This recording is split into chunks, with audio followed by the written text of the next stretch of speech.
Chapter 12. The Theology of Fascism. A social order is a reflection of the life of a people and their faith, and laws on a statute book are on the whole meaningless unless they first of all are written in the hearts of a people. Statements such as the above will commonly incur and arouse hostility. Men are children of Adam. When confronted by the consequences of their actions, they regularly resort to the excuses offered by Adam and Eve. Adam and Eve saw themselves as victims, not sinners. Adam blamed Eve and God, and Eve blamed the serpent. Genesis 3:7-13. Both insisted on seeing themselves as the victims of their environment and of a conspiracy. If Adam and Eve in paradise could see their environment in these terms, we should not wonder that modern man, in a less favourable environment, is very prone to blaming his environment or a conspiracy for his plight. This ploy removes the burden of sin from man, and it is a strategy dear to the heart of anti-Christianity, whether it be conservative, liberal, or radical in its philosophy. A social order is a reflection of the religion of a people. If the religion is a false one, the social order will not only be false, but its nature will reflect the nature of that false faith. Man in the 20th century is humanistic man, but the humanism of our day has characteristics which mark it, even as the humanism of the Enlightenment had its own particular emphases. The characteristics of an age are products, by and large, of the faith of an age. Benito Mussolini declared early in his career, quote, "It is faith that moves mountains, not reason. Reason is a tool, but it can never be the motive force of the crowd. Today, less than ever." End quote. Mussolini, although much maligned, should be called the patron saint of 20th century humanism. His ideas have been widely adopted, but without acknowledgement. National Socialist Germany used Mussolini's ideas, as have the democracies. In the United States, the Postal Service, Amtrak, and much more represent borrowings from Mussolini. Fascism is everywhere condemned since World War II, but everywhere imitated, even in Marxist countries. Fascism is, of course, a form of Marxism. It is, in origin, National Socialism, but its basic philosophy is as readily usable for international socialism. Biographers of Mussolini stress his faults and avoid dealing with the implications of his life because it strikes too close to the heart of modern man. Mussolini lacked a radical commitment to anything other than himself. He recognized this same trait in other men. He knew that an either-or commitment is what men flatter themselves into believing they hold, but he knew that, in truth, he and other men wanted to eat their cake and have it too. Men were practical atheists while practicing churchmen. They defended the free market while seeking socialistic subsidies. They championed freedom while asking for a benevolent slavery. They wanted socialism with freedom, religion without the responsibilities of faith, and private property with all the imagined benefits of socialism. The meaning of such a desire is fascism. Fascism is growing progressively everywhere precisely because of the hostility to an antithesis. Like Israel of old, men halt between two opinions. They refuse to make the choice called for by Joshua. Quote, "Now therefore fear the Lord, and serve him in sincerity and in truth, and put away the gods which your fathers served on the other side of the flood, and in Egypt, and serve ye the Lord. And if it seem evil unto you to serve the Lord, choose you this day whom ye will serve, whether the gods which your fathers served that were on the other side of the flood, or the gods of the Amorites in whose land ye dwell. But as for me and my house, we will serve the Lord." Joshua 24:14-15.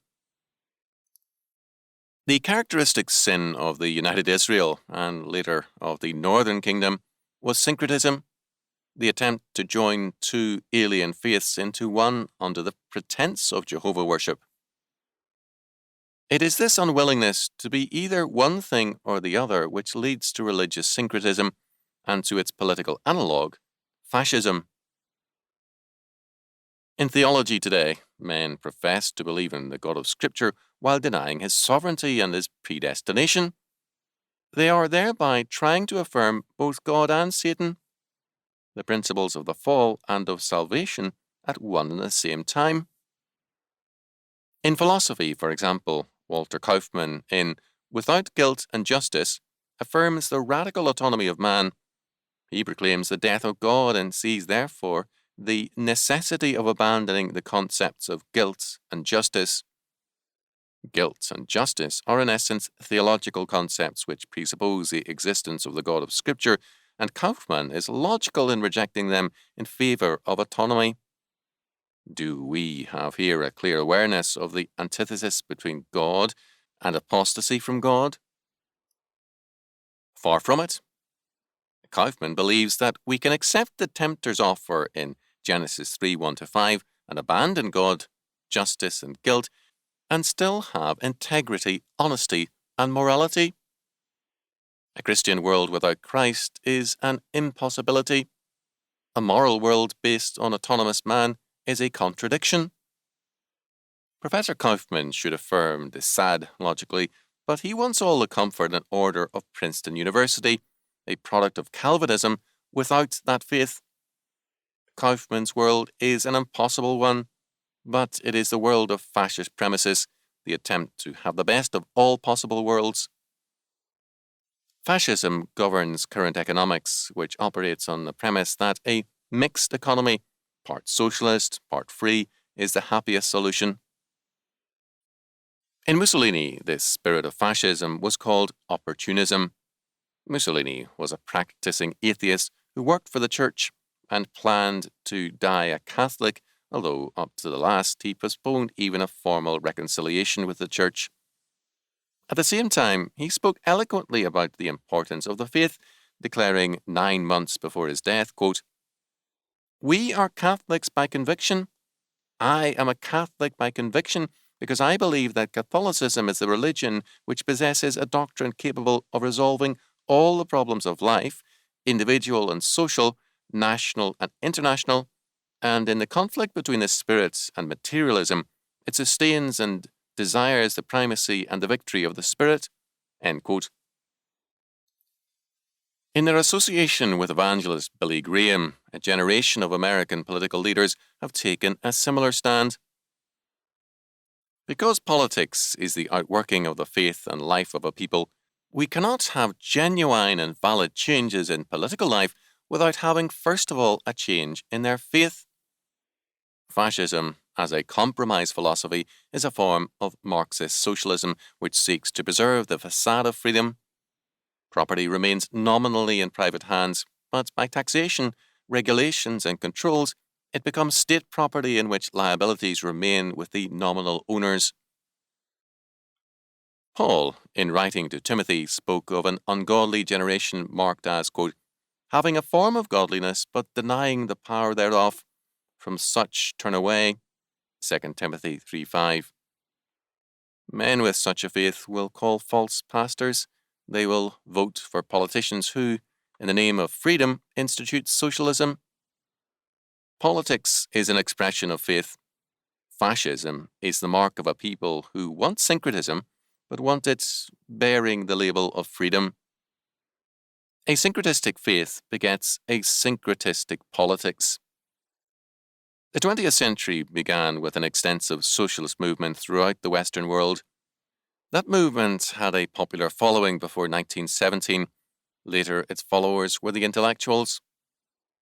The grim realities of the Russian Revolution did not sit well with the workers. German and Italian socialists revised their Marxism. If the people wanted the form of ownership and freedom with the results of Marxist socialism, then the two could be combined. The result was fascism. The name fascism was discredited after 1946. The democracies have adopted its reality, however, combining the forms of freedom and ownership with the reality of status control, sovereignty, ownership, and power. Fascism is socialism for the hypocrites